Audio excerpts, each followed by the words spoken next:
Welcome to the Finding the Magic podcast, where books come alive. I'm Tricia Copeland, a fiction author and host of this show.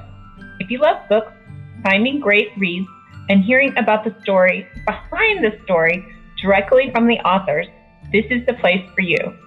Whether you like fantasy, science fiction, dystopian, or romance titles, I think you'll find something to love in my playlist. Listen in to discover something magical about a book or two today. Hi, Cece. Hi, Tricia. How are you doing? I'm great. How are you? I'm excellent. A little cold in Cincinnati right now.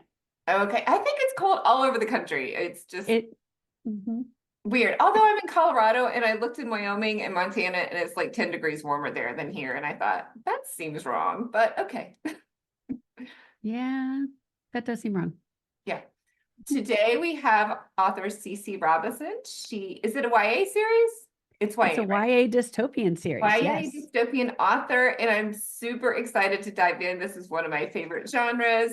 So I'm going to be one clicking after I learn all about this. And I know you have a new release, February 25th of 25, right? I moved it because of all the drama with Amazon. I'm moving it to the 27th. There's evidently a boycott happening on the day it was supposed to release on the 28th. I know, right? I'm like, okay, indie authors live on Amazon. This is how we live. And Yes, well, you're messing up it's our hard. plans. Yes. Yeah. And we just will hope and Mhm. pray that, people keep Yeah. buying our books, Yeah. right? Yes, absolutely. Okay, the name of the series is Divided. Is the whole series named Divided? And the The whole first, series, okay, yes, is the named first Divided. book, Divided, is named Divided as well, correct? Yes. Okay, jump in, tell us about the characters, the world. I want to know everything. All right. So I write from 4 points of view. So that's a lot of fun. And I think it kind of represents that found family vibe that we love so much in YA to see from all these different characters' heads. But each book in the series features one character as the main person who advances the plot. So in the first book, Divided, that is Marcos. And Marcos is desperate for escape. I know there's a lot of teenagers today who might feel the same way he does, except he has towering walls that are not only cement block, glass top, barbed wire top, and guarded, they're also sonic enforced. But he figures out a way out, because of course he does. And he gets out of the city, and then he gets caught. And he ends up in a labor camp, more walls, and it's way worse than ever he could have imagined life would be. But while he's there, he encounters an underground resistance movement and meets other people his age who are not from his area, who don't look like him. He's Hispanic and he's never seen someone from another ethnicity. And this is eye-opening for him.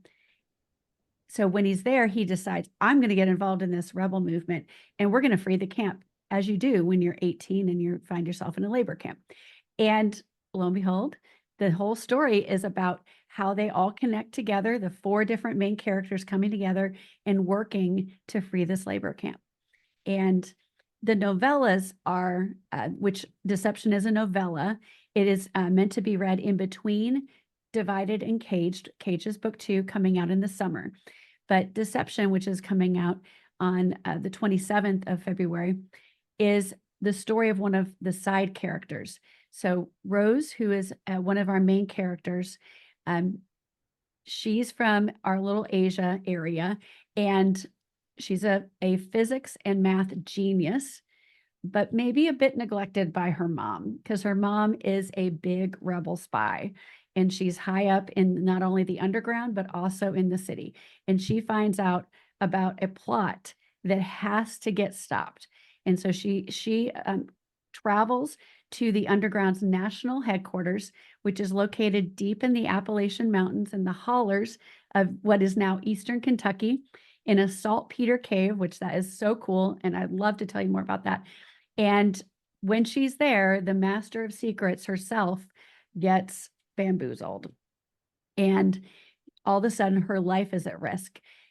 The story of Deception follows how Sophie gets out and is meant to be read after Divided. There are spoilers for Divided, but not for Caged, which is, I think, a very important thing. as as an internovel novella, and she'll rejoin the story within the pages of Caged. And so that's where she's been. She's been kind of off on her own. That sounds super fun. So I didn't know, we didn't talk about my dystopian series when we talked last week, but I have a dystopian series, and in the second book, they're basically living in a cave in Kentucky. So I have Oh my researched gosh.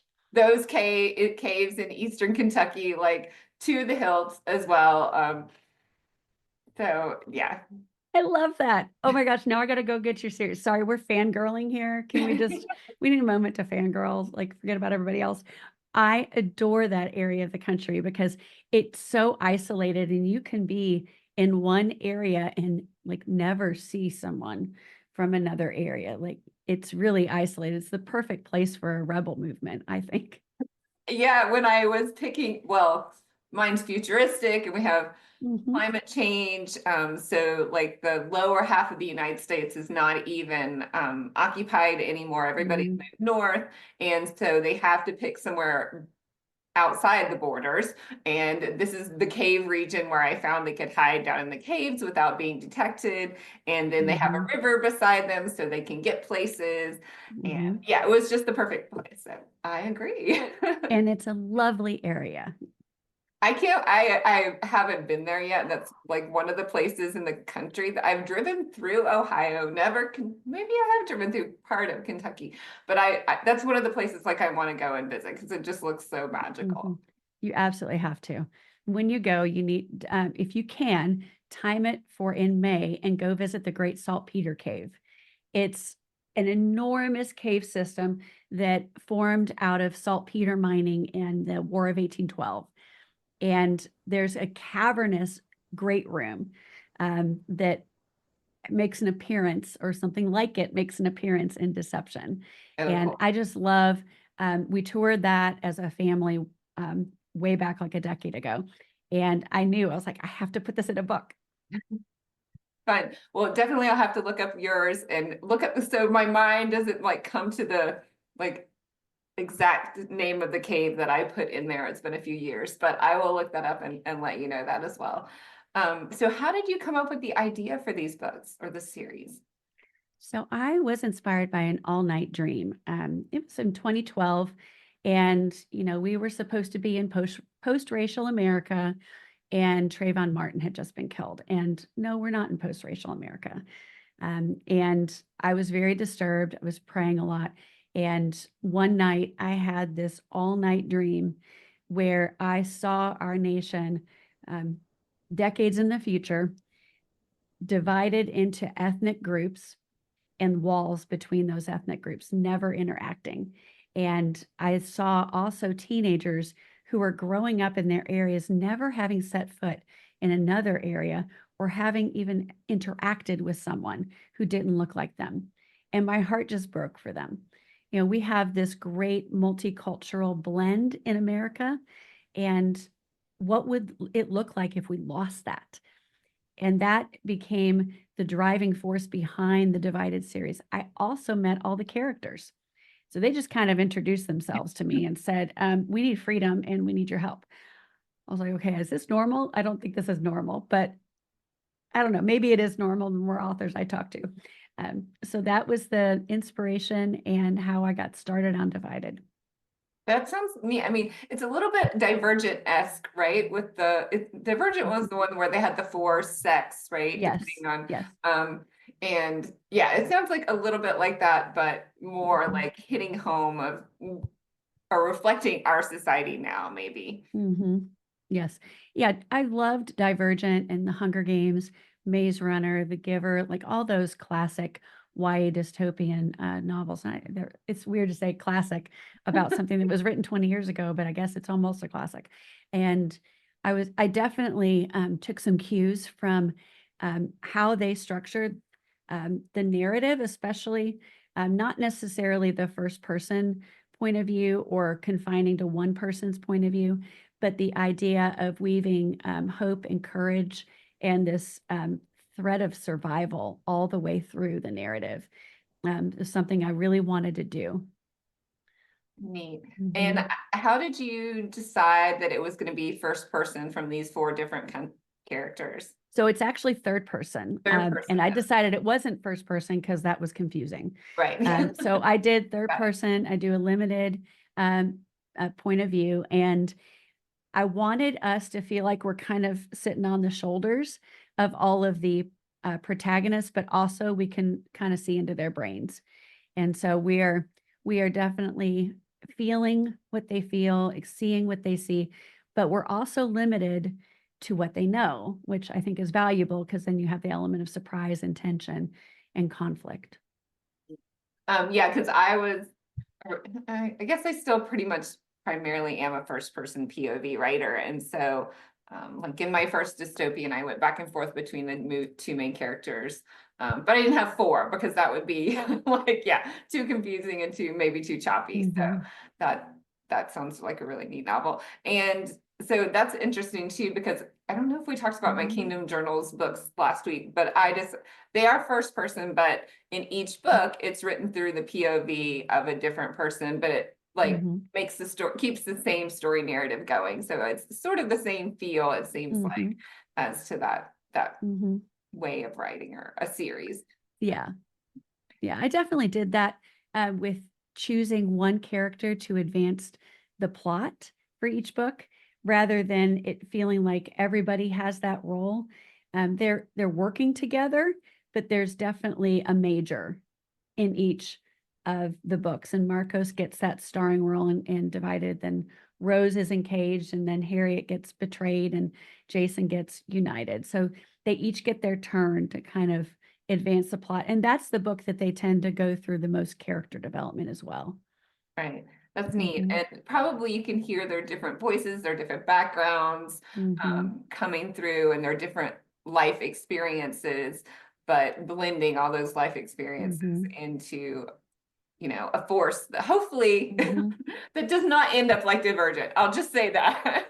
Yeah, that kind of upset me. No. I think it's upset everyone, so we won't go there. Yeah, we won't go there. Yes, So I literally threw my book across the room. So yeah, me and my daughter read it together, and she was like, "What?" And I was like, "What?" She was like, "No, I'm stopping." I'm like, "Yeah, I'm with you. We're done." It was kind of crazy. She was like, "I read this whole huge long book for this." Yep. Like, oh, I'm so sorry, but this doesn't normally happen. So before this dream, were you an author, a writer? What is your background, or were you forced into it by this cataclysmic dream? They kind of dragged me into it. I've written since I was a kid. I just never shared my fiction writing, at least. I was definitely more of a technical writer. I was in finance, and then I ran a nonprofit and lots of like developing marketing material and training manuals and all of the things that you need to run a company. And then with pastoring, there was always writing curriculum, writing Bible studies, what have you. So the nonfiction writing was my strength, and I will say a comfort zone. To be stretched into fiction writing, I had never written anything longer than like a short story.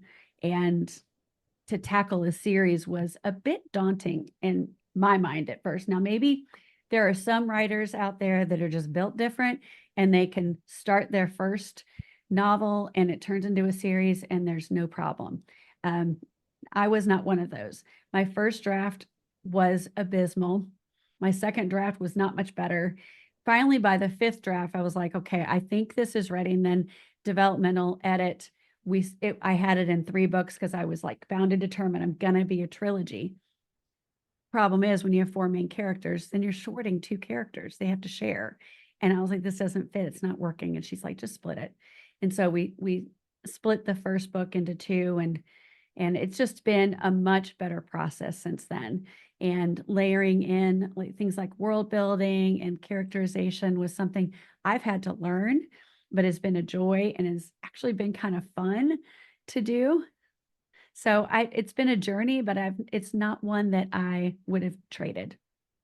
Yeah, I was going to say we have very similar backgrounds because my background is technical scientific writing, and when I jumped into this whole fiction thing, at first it was kind of just a hobby that I kind of felt that I had to do. And then it just became this whole world, and now I can't get out of it. So Same. They dragged me into it and now they won't let me go. And now I'm getting ideas for the next series already. I so know. have you written, it sounds like you've written all 4 books and are just releasing them. So I've written them all. I've written to the end. And I think that's an important thing, a tool for anyone who's writing a series. Just write to the end, because it's going to be your first draft and you're going to trash it anyway. And then you can go back and make sure that you see things like Easter eggs and foreshadowing and all that, make sure the character growth is right, the plot makes sense the whole way through. So I've written to the end, but the last 2 books are probably in the roughest shape. Caged has gone through several rounds of edits, and I'm now on my like pre-copy edit, revision, and honing, and that will go to the copy editor in a couple weeks. So I got a lot on my That's plate. probably a big push right now then. It is. It is. I was working on it this morning. That's a really good thing to bring up Mhm. about series, because I now looking back, I would do that, but I didn't do that. And there were a couple of things that I was like, oh, I Mhm. made this law about this world and I can't break this law. So I need to write around Mhm. how those characters solve this Mhm. without breaking the law of the world. So yeah, I think in hindsight, it would have been good to do that, at least in a rough Mhm. form like you are. Not maybe it doesn't Mhm. have to be perfect, but I Yeah. because I didn't know where they were going. Like I Mhm. knew they had to get rid of the evil person, but Mhm. getting them there was a challenge. I think it's especially important for fantasy and sci-fi that's not based on this world, that you write to the end, because just like you're saying, sometimes when you get to a place and you realize you've written yourself into a corner, then what do you do? And you've got all these books that are already published. I encountered something like that at the end. So before I'd even released Divided, because I'd written to the end, I was able to go back and fix it. And I can't spoil what that is. So it is, but it's a major, major plot point that if I hadn't fixed it, I would have been in trouble. And I think that's a very common issue that writers can have when they're writing a multi-book series. Tell me your favorite part of being an author. I think talking to readers, there's this, I tell this story about a former coworker of my husband, and she's in her 60s, and you don't think she's going to be reading YA dystopian. As soon as my books came out, she got them, and she just started gushing about them. Then she convinced her book club to read them. It's a bunch of older ladies at their church. I was like, oh my gosh, okay. Yeah, it's fine, it's clean, they'll be fine. Like, I'm just like, wow, do they ever read dystopian? I'm thinking, and they loved it. So I'm just amazed. And then I read all my reviews, even the 1 stars. And I think it's important to hear how our work is impacting readers, and how they're reading our work in a Right. real close way. So I think that's probably my favorite. I love in-person events. I love selling um, in person. I'm not a huge salesperson, so I was really surprised that I like that. But I think it's the readers that do it. Yeah, I mean, I think I love, I mean, I don't like saying to them, will you buy my book? But I love telling them about my Mhm. world and my story and my characters, because I Mhm. get very involved with those people. So Mhm. I just get them into my world. Like, if they're not into dystopian or upheaval, the prequel is more post-apocalyptic, then just move on, whatever. But if that's something that they're open to, if they're not going to purchase right then, I just get them into my world with upheaval and get them on my newsletter list, and we'll get to know each other. fun. And so is that people a free short story that's available? It is. I mean, you can buy it on Amazon, but why? Why? Why give Amazon that money? Although it's nice. Yeah, it's available on my website, ccrobinsonauthor.com. Sign up for the Underground. The Underground is our rebel movement. Sign up for the Underground newsletter, become part of the movement, and you get upheaval. That's a lot of fun. I love all those, like you're the underground movement. So that sounds like a lot of Mhm. fun. I will definitely go sign up. I will be part of your underground. Yay. So you talked about another series. I mean, what are you gonna, is it gonna Mhm. be the same dystopian? It's going to be dystopian. It's likely going to feel a little more like Kurt Vonnegut. So I don't know if we're crossing into the adult space or if we're dealing with a teenage. I would prefer a teenage protagonist because I think it's such a wonderful time of life. There are some, I will say, purported mental health issues that are not actually real, but we'll get to that. And it is how this character deals with it and where he gets sent.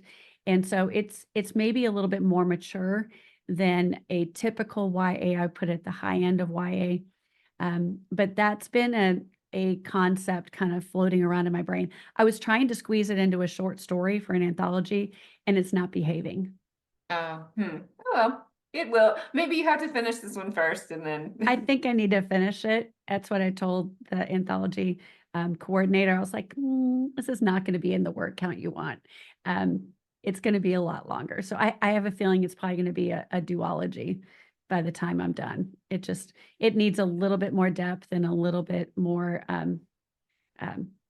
treatment of, especially about the mental health aspects. Yeah, those are hard sometimes. But Yes. I feel like Divided is also maybe upper YA because Marcos is 18, right? What are the ages of the other main characters? Yes, they're all 18. It feels more upper YA to me as well at times with the violence, but there's no sexual content. And so that kind of maybe straddles that mid YA. I did have some readers, some early readers who are in the like 12 to 14 range, and they loved it and their parents loved it with them. So that told me, okay, they're reading other books that are similar to this. And The Giver is a 6th grade read in our school district. I mean, that's a 12-year-old, and there's some pretty tough stuff in that. So I think, it could flex down into that younger YA for those who've already been exposed to The Giver or other dystopian novels. Right. That was what I was going to kind of say about your story of your 60-year-old book club, because I mean, those historically, I mean, The Handmaid's Tale is a very old book that, well, I shouldn't say it's published a long time ago, and it's been like a top dystopian book for a very long time. Giver has been around a long time. So people that like that genre then maybe always like that genre. Yeah, my mother-in-law was so funny. I have a fae fantasy series, which I never thought I'd write. And she was like, oh my gosh, this is my favorite one. I never thought I'd like fairies. And I said, oh, wow, you would have never known, right? So I could see myself going into some of the fantasy genres eventually.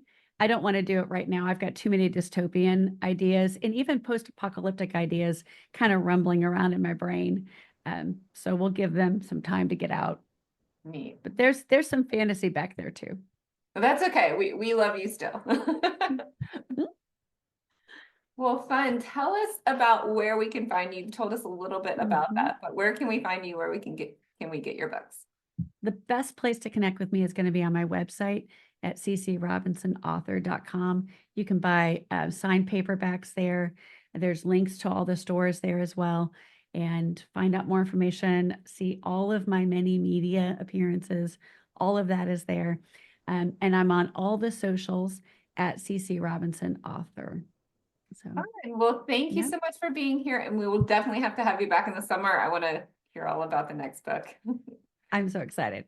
Thank you. Thank you. Bye. Bye. I hope you enjoyed this episode of the Finding the Magic podcast. I'm your host, author and podcaster Tricia Copeland, and I love getting behind the scenes. If you like the podcast, make sure to subscribe and stop in each week to discover new authors and books. Thanks for listening, and until next time, keep finding the magic.